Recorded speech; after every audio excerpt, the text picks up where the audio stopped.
Di suatu kolong jembatan ukuran sedang, di suatu kota besar, pemandangan biasa dari pemukiman kaum gelandangan. Tikar-tikar robek, papan-papan, perabotan-perabotan bekas. Disinilah hidup orang-orang yang sudah terpojok, dipandang sebelah mata oleh orang-orang yang kehidupannya lebih baik di luar sana.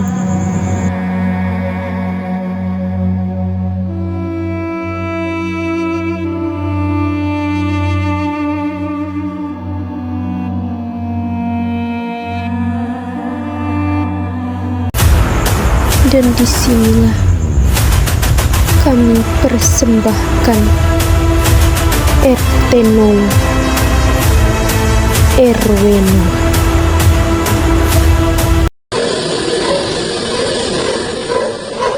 Rupa-rupanya mau hujan lebat.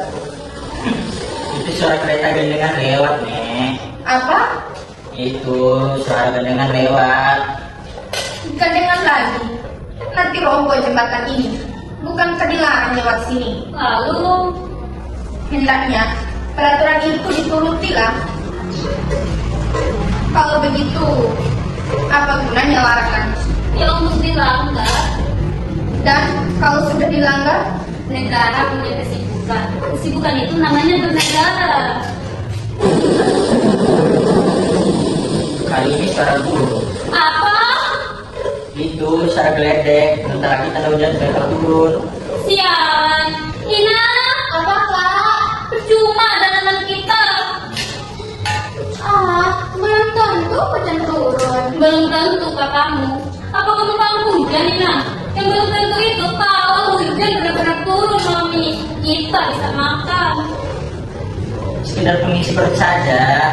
Bentar lagi juga yang bermasak. Banyak-banyak terima kasih, Bang. Aku sudah bosan dengan lagu siang yang kau tunggu di tong-tong sampah sana. Lagu siang setengah kusut, bawang pes setengah kusut, dicampur ubi dan jagung apek. Bang, tidak, aku mau makan enak malam ini. Piring nasi putih panas, kalau bagian dengan bumbunya yang berminyak-minyak, sebutir telur balado, dan es teh panas, dan sebagai penutup, sepotong pisang raja yang kuning cara masak. Oh tidak, hujan tidak boleh turun malam ini. Tidak boleh. Sudah Kak. Hujan atau tidak hujan, kita tetap keluar. Mana bisa? Cowok-cowok mana yang masa kalian bayang bahasa tuyul?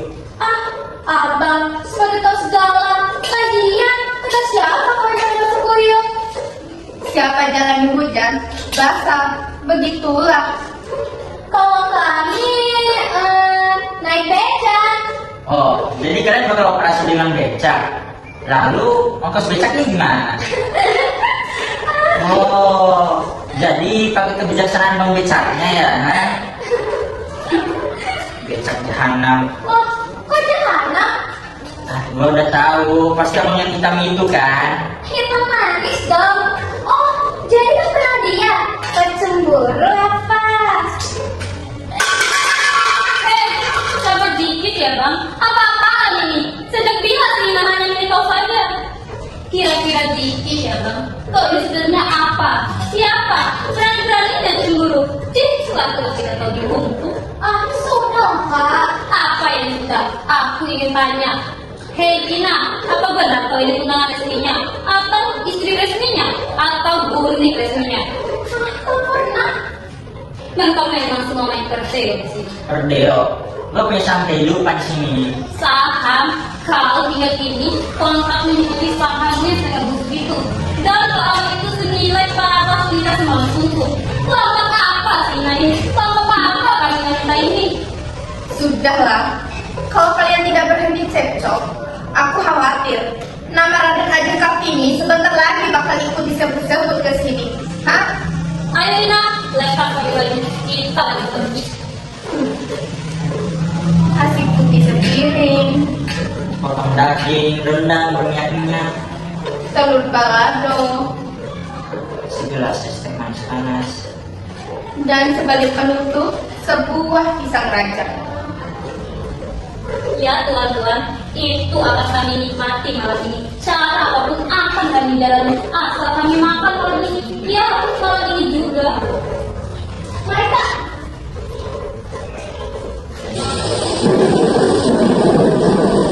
gimana Pak? Lanjut pantang mundur kita bukan dari garam kan? Selamat bertugas. Entah basah, entah kering, semoga kalian mendapatkan apa yang kalian cari. Kalau rezeki kami baik malam ini, kami akan tukar bawa oleh-oleh.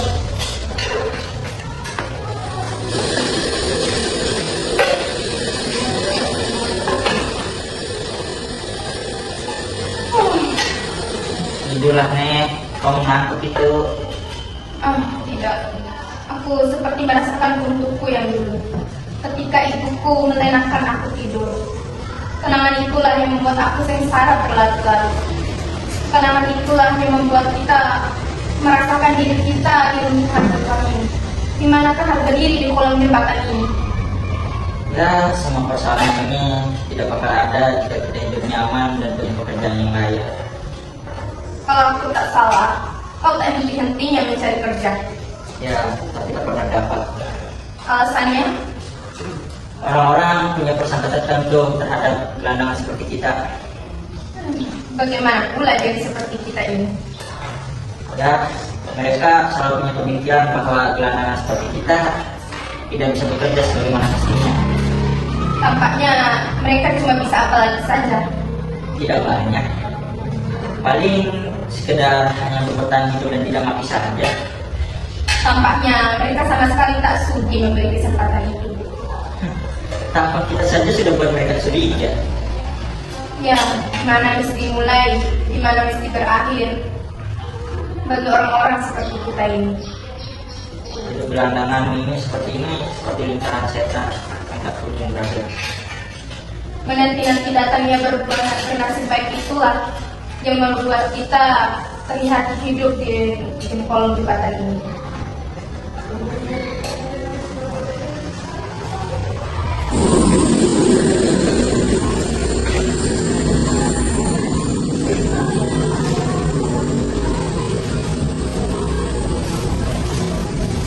Belum tidur kalian? Lama juga kau pulang hari ini. Ada puntung.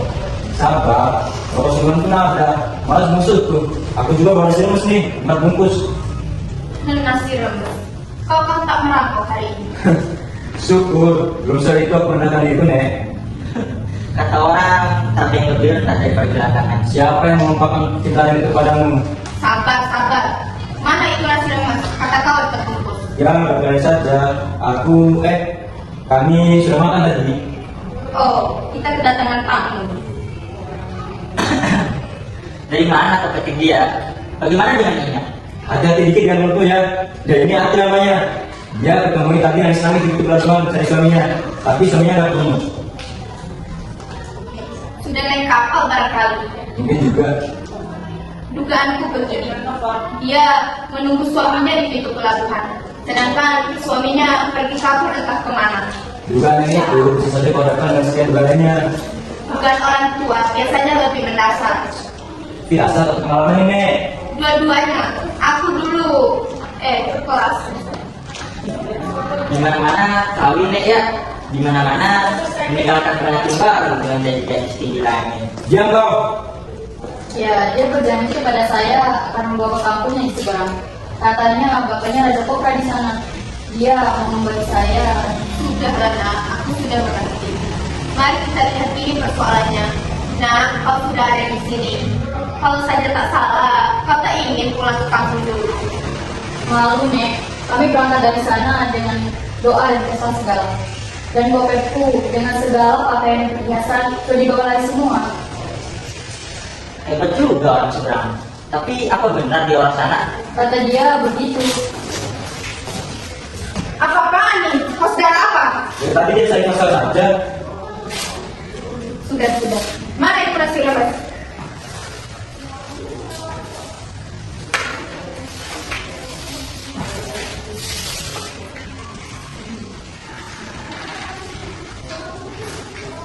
Mana yang dua orang lagi? Biasa, dinas. Dinas? Dalam hujan juga tadi. Hidung belang selalu ada di setiap musim. Ada telur. Wah, dan daging rendang juga rupanya. Hebat juga kebetulan hari ini. Tidak ada pelan apa-apa, selain bahwa aku telah mendapatkan sesuatu. Persekot. Ya, sepot. Jadi akhirnya kau diterima juga. Ya. Apa sih artinya semua ini? Diterima gimana? Dan siapa yang akan pergi? Oh, jadi kamu belum diceritakannya? Aku tadi beritahu apa-apa. Dia ini tadi diterima sebagai pelajar kapal. Sudah lama ia melamar. Rupanya baru hari ini dia berhasil. Dan dia juga tadi menerima persekotnya. Sebagian pembayarannya selanjutnya dibuka. Bawa aku, Kak. Kemana? Terserah kakak. Pokoknya jadi juga aku berlayar. Pekerjaan klasik di kapal tidak mungkin berteman dengan wanita. Jangan kemana-mana. Naik kapal saja kau tak boleh. Sembunyikan aku dalam dirimu, Kak. Orang yang sudah sekian lama menjadi gelandangan seperti aku ini tak akan semudah itu menginginkan kembalinya ya kedua gelandang itu apabila dia telah sempat berhasil meninggalkannya. Kau tak tahu apa artinya gelandangan? Aku tahu, dan memang aku tak mau tahu. Dan aku tahu, aku masih muda dan butuh sedikit cinta dan sejumput bahagia. Sedikit cinta, sedikit bahagia. Setidaknya aku mendengar itu semua tidak ada perempuan dan ini. Kata siapa aku datang untuk kemari? Oh, jadi kalau aku disuruh menyimpulkannya, ada datang kesini hanya untuk semalam saja. Lalu bagaimana dengan besok? Kupingatkan sekali lagi, jangan mengada-ngada Bu. Oh, jadi karena perkataanku tadi kita harus gampang gitu. Tentang aku pincang gini, barangkali biar aku sudah menceritakannya pada adik. Dia juga baru menerima persekotnya tadi. Mungkin dia juga akan berlayar, atau mungkin besok. Aku mau ikut berlayar. Tidak bisa, kan kamu udah dengar dari dia tadi. Ya, setidaknya apakah dia tidak bisa membiarkan dengan harga diganggu begitu? Aku ingin bertanya kepada abang, ya kepada kalian semua, mengapa kalian tidak pulang ke kampung kalian? Ya, mengapa kita tidak pulang ke kampung masing-masing?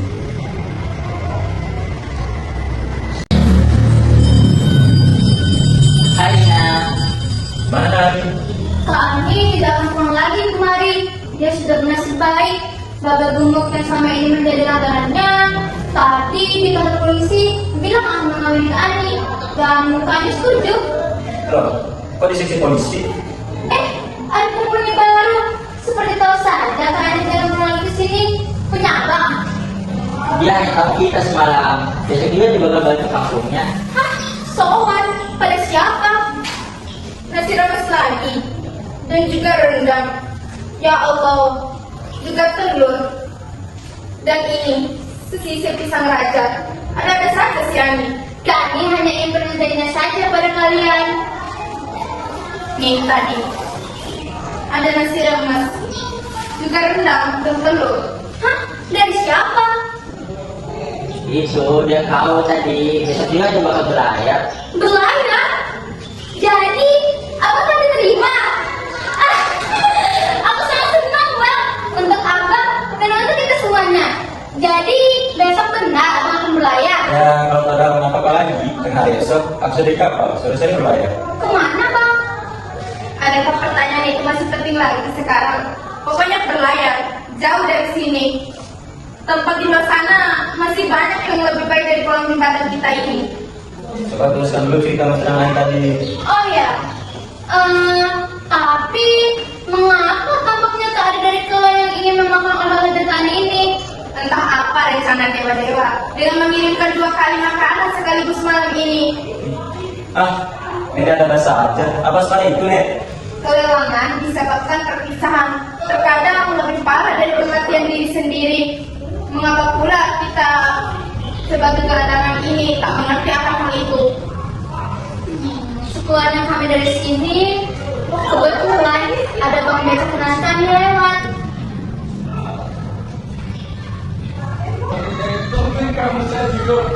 Kebetulan Bang Becek itu sudah lama menanti kalian.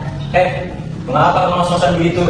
Oh, jadi kau nggak tahu bahwa Ina dan Bang Becak itu selama ini sudah membangun bisnis usaha yang namanya bisa komplit. Seingatku di restoran yang besar dikit, itu semua bisa pesan apa saja yang disebut resto komplit. Baru-baru ini di koran ditulis paten komplit. Semuanya serba komplit, tapi rasanya kok seperti kurang saja. Becak komplit ini apa? Itu komplit dengan misalnya bersih. Seingatku dari masaku sebagai kelasi, ongkos pesisir itu namanya all-in. Ya, jadi semua ongkosnya sudah termasuk ongkos hotel, wanita, bahkan pengantaran ketika pergi ke pelabuhan. Siapa yang menerima semua pembayaran itu? Kan sudah dibilang tadi bahwa Bang Becaknya punya saham paling banyak di situ, jadi dia bebas ingin beli berapa aja ke wanitanya. Gimana dia? Ya, tergantung Bang Becaknya berapa yang mau dia kasih. Itu lumrah. Ya, tapi dari situ juga ada Bang Becak yang ini yang sukses sampai terjadi haji. Wah, dari online dia. Kalau dia tanggal dia, yang penting dia tetap naik haji. Jijik ah. Mau jijik atau nggak jijik, nanti satu nggak najis, sebelum dia tanggal dia ya dia tetap punya gelar haji. Apa nggak ada aturan untuk melarang orang seperti itu naik ke tanah suci? Dia tidak pantas melarang orang untuk menaikkan ibadahnya. Karena najis atau lebih itu semata-mata urusan gampang antara dia dan tuannya sendiri. Persis seperti juragan dan jalaga sapi. Kita sudah lihat mantu saja. Ina, lanjutkan cerita penanganan tadi. Oh ya, Kak Ani tadi rupanya sudah ditunggu langganannya. Itu bapak gemuk yang punya pabrik mie. Langganan? Iya, langganan. Mereka sudah 3 bulan berkenalan dan terus menjadi langganan. Bapak itu demen betul sama Kak Ani. Katanya Kak Ani persis betul menyerupai istrinya yang sudah almarhum. Innalillah. Dan bapak gemuk itu juga sudah lama meminta Kak Ani untuk bekerja padanya. Loh, kau kerja? Iya, sekedar mengurus dia dengan anak-anaknya saja. Berapa anaknya? Kalau tidak salah 16. 16? Iya. Ampun, mati si Ani. Dan selebihnya ya mengurus rumah tangga seperti biasanya. Babu komplit. Dan itu namanya sekedar. Wah, pintar juga sih Bapak. Bapak sekarang yang pada pintar-pintar. Di koran, ini namanya XIXW. Apa sih namanya? Gitulah, kalau masa dia disampaikan orang saja. Ngomong-ngomong, apa kata yang diucapkan tadi? Manusia menghisap manusia. Oh, Jangan anggap enteng mantan kelas ini. lalu calon kelas gimana? Dia adalah manusia atau makhluk hidup yang paling bahagia. Coba teruskan cerita penanganan tadi. Singkatnya, ketika mereka sedang ya di tempat mereka biasa, tiba-tiba ada razia. Razia? Iya, razia. Kami yang sempat tunggu di luar, sempat lari. Tapi Kak Ani dan si Babang menjaga rasa dan digiring ke buka. Seperti yang sudah-sudah, kami yakin pasti mereka dibawa ke kantor polisi. Ya, lalu kami ke sana. Maksud kalian? Bang Becak mau menanyakan kepada polisi bahwa dia suami dari Kak Ani. Loh, kok bisa? Ya, hanya jaminan dari seorang suami saja, wanita yang dirazia bakal dilepaskan. Cerita apa? Bang Becak itu punya surat resminya. Ya, tapi sejak kapan Bang Becak itu jadi suaminya si Ani? Suami buat kata darurat saja. Suami razia. Tapi Bang Becak itu tak perlu lagi menanggalkan jasa-jasa baiknya. Tadi di depan polisi si Babang meminang Kak Ani. Dan di depan polisi pula Kak Ani berkatanya. Tapi aku sangat senang dengan keputusan Kak Ani itu. Biar dengan badan gemuk itu sekalipun, entah dia memang licik atau Kak Ani yang tidak sesama dengan pertimbangannya, yang penting mulai sekarang dia punya kedudukan tetap, punya alamat tetap, ya punya kartu penduduk tetap. Dan aku ingin menyampaikan sesuatu pada kalian. Aku telah memutuskan sesuatu untuk diriku sendiri. Aku telah menerima lamaran dari Mbak Beca. Becak? Aku tahu abang tidak menyukai Bang Beca itu sudah lama. Tapi Bang, aku menyerahkan diriku dan hatiku padamu. Apa yang bisa kita dapatkan dari kolong jembatan ini?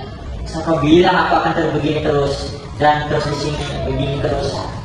Aku sudah pernah aku sendiri pun telah memutuskan sesuatu untuk diriku sendiri. Aku telah menerima lamaran dari Mbak Beca itu. Bang Becak itu? Aku tahu abang sudah lama tidak menyukai Bang Beca itu. Tapi Bang, sekiranya aku menyerahkan diriku dan nasibku kepadamu, apa yang Bang diharapkan dengan kolong jembatan ini?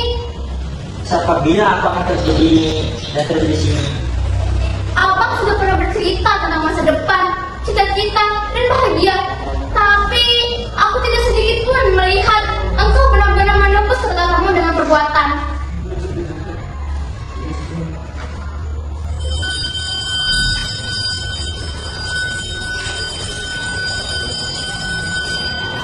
Barang-barangku tinggalkan semuanya di sini. Pakai bila perlu, uang sudah tidak.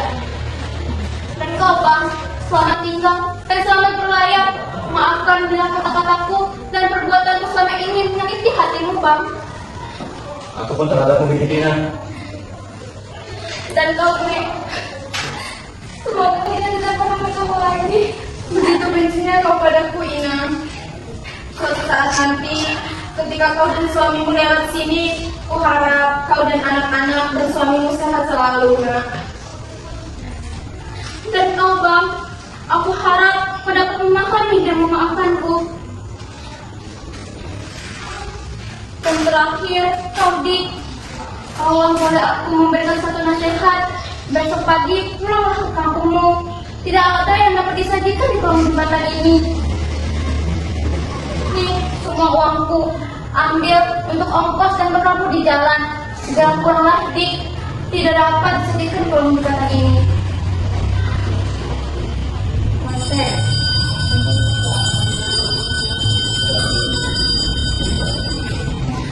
Selamat tinggal Erwinku.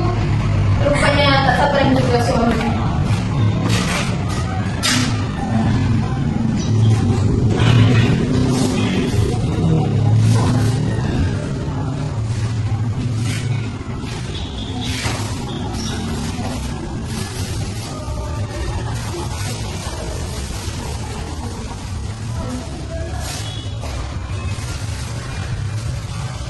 Dan agar benar-benar perjalanan pulang dan selamat, maka pada sepincak suruh untuk mengantarmu sampai ke sana.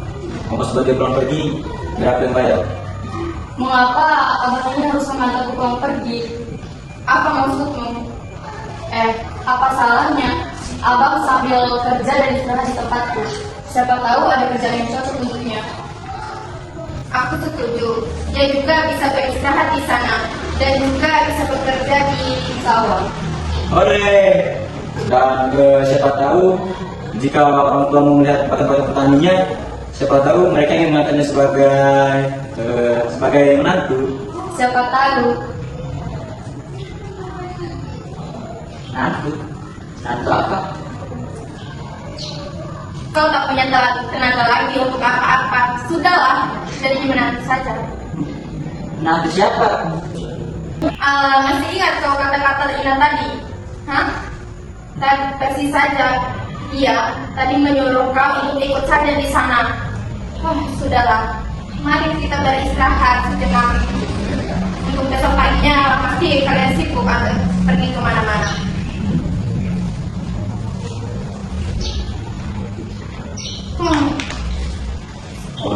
Hati, kemarilah. Duduk di dekatku sini. Kau boleh tidur di dekatku untuk menjagaimu. Dan kalian berdua beristirahatlah. Pasti besok kalian sibuk sekali.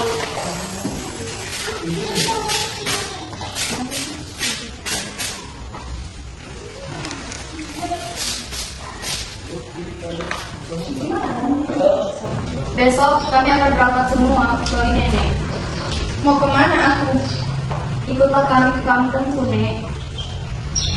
Sepertinya aku tidak bisa meninggalkan kolong jembatan ini. Di sini, di RT 0 RW 0 ini. Justru karena nolnya itulah, Nek. Kolong jembatan ini kan bukan punya siapa-siapa. Nenek pun boleh meninggalkannya. Sudahlah. Aku sudah terbiasa hidup sendiri di sini, tanpa orang-orang di sekitarku. Dan memang hidup di kolong jembatan ini bagi manusia-manusia yang hidupnya telah terpojokan. Tidurlah nak, besok juga kau akan merayap.